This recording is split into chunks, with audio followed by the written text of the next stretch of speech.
আমি এই সুন্দৰতাৰ সাধনাত ব্ৰতী সমগ্ৰ অসমবাসী আজি এনেহেন এটি স্মৃতিগধুৰ মন পৰহাৰ বতৰত আমি উপনীত হৈছোহি। সঁচাকৈ ভাল লাগিছে। তাতকৈ মোৰ ভাল লাগিছে আজিৰ পৰা প্ৰায় 28 বছৰ 30 বছৰ আগত এইখিনি ঠাইতে ইয়াতে বিহু ৰিহাৰ্চল কৰি মই ইয়াৰ একাংশ বিহুৱতীৰ লগত বিহু পৰিৱেশন কৰিছিলোঁ। তাত চন্দন আছিল, হীৰা আছিল, হীৰা আৰম্ভণিৰ পৰা আছিল, হীৰা আছিল আৰু গোলাপ ঘনশ্যাম নহয়, ঘনশ্যাম গোলাপ বস্য আছিল, কমল দত্ত আছিল। এনেকুৱা বহুত বিহুৱাৰ সৈতে আজি 28-30 বছৰ আগত বিহু পৰিৱেশন কৰিছিলোঁ ইয়াৰ পৰা। তাত এটি স্মৃতি লুকাই আছে। আজি সেই স্মৃতি বিচাৰি মই আহিছোঁ আৰু এই প্ৰশ্নৰ উত্তৰ দিব লাগিব হীৰাই। মানে মোক সকলোৱে এই অঞ্চলৰ বাসীয়ে মোক মাতিছিল কুৰুমা বুলি। তেতিয়াই কৈছিল যে আপোনাৰ তাত এজনী ছোৱালী বিয়া দিম, আমি আপোনাক কুৰুমা বুলি মাতিম, হীৰা হওক। কিন্তু আজিলৈকে এই সুদীৰ্ঘ বছৰ ধৰি এই ছোৱালীজনী মই বিচাৰি পোৱা নাই, মোক দেখুৱাইও নিদিলে। আজি এই ছোৱালীজনী হীৰা, চন্দন, ঘনশ্যাম এইসকলে দেখুৱাই দিব লাগিব। গতিকে এই স্মৃতিগধুৰ ঠাইডোখৰত আজি উপনীত হৈছোহি। সঁচাকৈ ভাল লাগিছে। আপোনালোকে সহযোগ কৰক। আমি বিচাৰক মণ্ডলীয়ে যিমান দূৰ পাৰোঁ আগুৱাই নিম বিচাৰ কাৰ্যক সুচাৰুৰূপে দেখুৱাই দিবলৈ, আৰু বাকী ক'বলগীয়াখিনি কুৰ্মেনীয়ে ক'ব।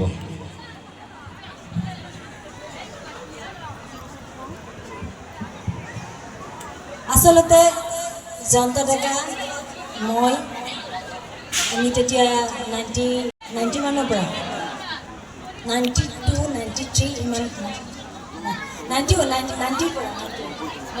90 চনত সেই তেতিয়াই আমি বিহু গাইছিলোঁ।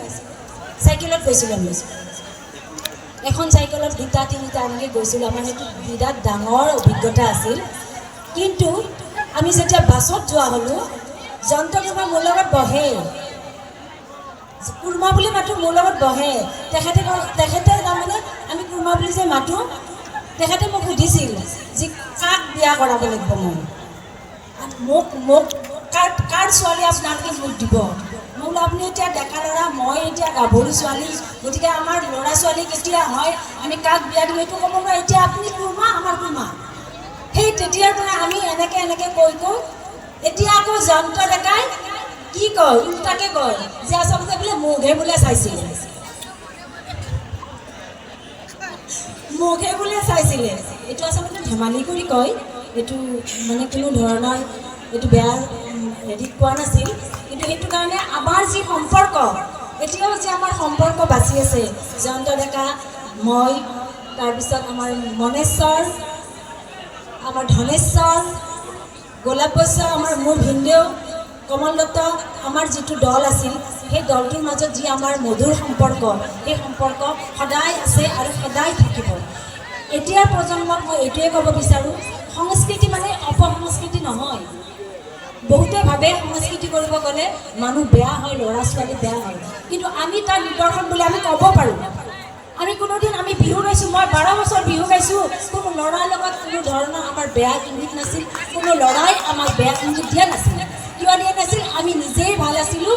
গতিকে নিজেই ভাল, আপোন ভালে জগত ভাল বুলি যিটো কথা, সেইটো আমাৰ মাজত প্ৰযোজ্য। গতিকে সকলোৱে যদি এনেকৈ ভাবে যে আমি নিজেই ভালে থাকিম আৰু সমাজকো আমি কিবা দিবৰ কাৰণে চেষ্টা কৰি যাম, গতিকে কোনো এটা বস্তুৱে কোনো এটা দিশেই বেয়া নহয়। গতিকে সংস্কৃতি কেতিয়াও আপোনালোকে অপসংস্কৃতি বা মানে বেয়াৰ কোনো ধৰণৰ কাৰ্যস্থলী বুলি যাতে নাভাবে। বহুতে এইটো কথা কয়, সেইকাৰণে আজি এই চেলতে এই সম্পৰ্ক আমাৰ চিৰদিন এনেকৈ বজাই থাকক। আমি এনেকৈ আমাৰ সংস্কৃতিৰ জগতখনত আমি মিলি যাম। গতিকে এইখিনি কৈয়ে মই জয়ন্ত ডেকাক ধন্যবাদ জনাইছোঁ, আজি মনৰ কথাটো ক'ব পাৰিছোঁ। গতিকে আপোনালোক আটাইলৈ ৰঙালী বিহুৰ শুভেচ্ছা জনাইছোঁ।